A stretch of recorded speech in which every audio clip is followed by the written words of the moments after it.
પ્રકરણ 3 યામ ભૂમિતિ.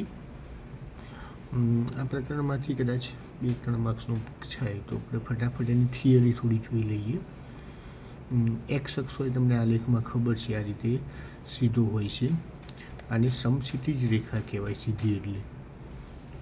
અને સમક્ષિતિજ રેખા એટલે આપણે જે આડી રેખા દોરીએ છીએ આ રીતે સીધી આમ આડી રેખા કહેવાય એને. આ એક્સ અક્ષ છે, જ્યારે વાય અક્ષ જે છે આમ ઊભી રેખા એટલે કે આ 90 અંશના ખૂણે એટલે શિરોલંબ રેખાઓ કહેવાય. અને આ બંને રેખાઓને ભેગા બોલવા હોય તો એને યામાક્ષો કહેવામાં આવે છે. એક્સ અક્ષ અને વાય અક્ષને ભેગું નામ આપવું હોય તો એને યામાક્ષો કહેવામાં આવે છે. બીજી બાબત, આલેખમાં કુલ આપણે એક્સ અક્ષ દોર્યો છે, વાય અક્ષ દોર્યો, 4 ભાગ પડે છે એટલે એને 4 ચરણ કહેવાય, પદ પણ કહેવાય.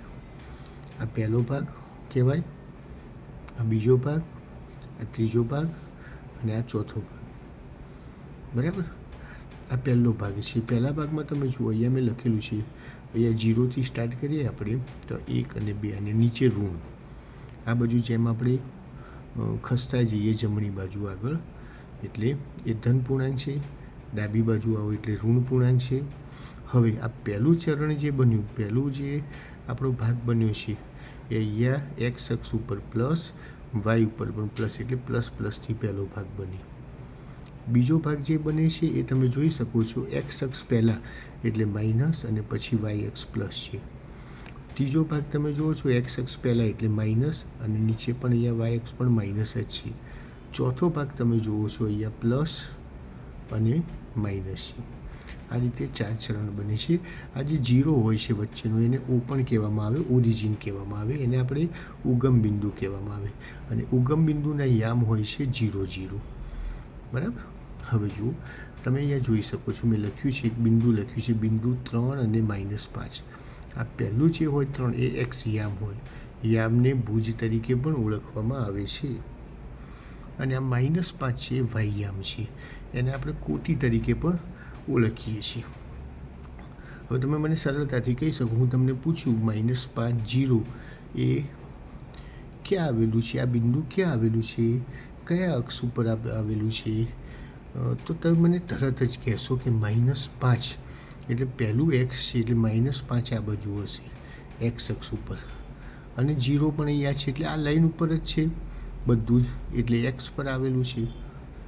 હું તમને પૂછું 0 અને 4 ક્યાં આવેલું છે, તો 0 આ એક્સ અક્ષ ઉપર અને 4 ક્યાં છે, વાય અક્ષ ઉપર છે. આ 4 અહીંયા હશે વાય અક્ષ ઉપર.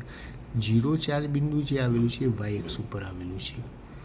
તો આ રીતે તમે બિંદુની ઓળખ થઈ શકે છે. આનું એક ઉદાહરણ લઈએ જે વધારે પૂછાય ઘણી વખત. તમે જોઈ શકો છો, જો a + 3 અને 7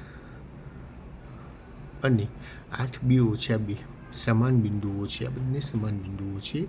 સમાન બિંદુઓ દર્શાવવાના હોય તો આપણે પહેલાં તો બિંદુ a અને b શોધવાનું છે. તો આપણે લખીએ એક્સ અક્ષ. બરાબર. એક્સ અક્ષ આ પહેલું છે, એક્સ અક્ષ a + 3 બરાબર, આ પણ એક્સ અક્ષ છે એટલે આવું એક સમીકરણ બને આની અંદરથી.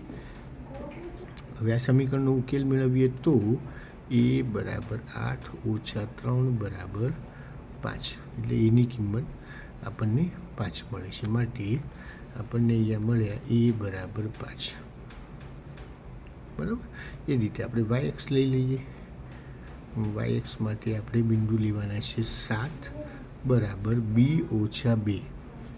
તો એના માટે શું બનશે, હવે આપણી પાસે આ -2 આ બાજુ જશે એટલે 7 + 2 = b બરાબર 7 ને 2 9 એટલે મને બીની કિંમત અહીંયા મળે છે 9. આવી રીતે આપણે a અને b શોધ્યા પહેલાં. હવે a અને b કયા ચરણમાં આવશે, a અને b માટેના બિંદુઓ આપણને મળી ગયા છે. a = 5 મળ્યા અને b બરાબર આપણને 9 મળે છે. તો આનું બિંદુ બની જશે 5, 9. હવે આ 5 જે છે એ જે છે 5 આ ધન છે એટલે પ્લસ છે, અને આ 9 પણ જે છે એ પણ ધન છે, આ પણ પ્લસ છે. તો પ્લસ પ્લસ હોય તો તમે આવી જાઓ આગળ. બંને પ્લસ પ્લસ હોય તો આ પ્રથમ ચરણમાં હોય. તો આપણે બીજો જવાબ એને માગ્યો છે આપણી પાસે, એ કયા ચરણમાં આવશે?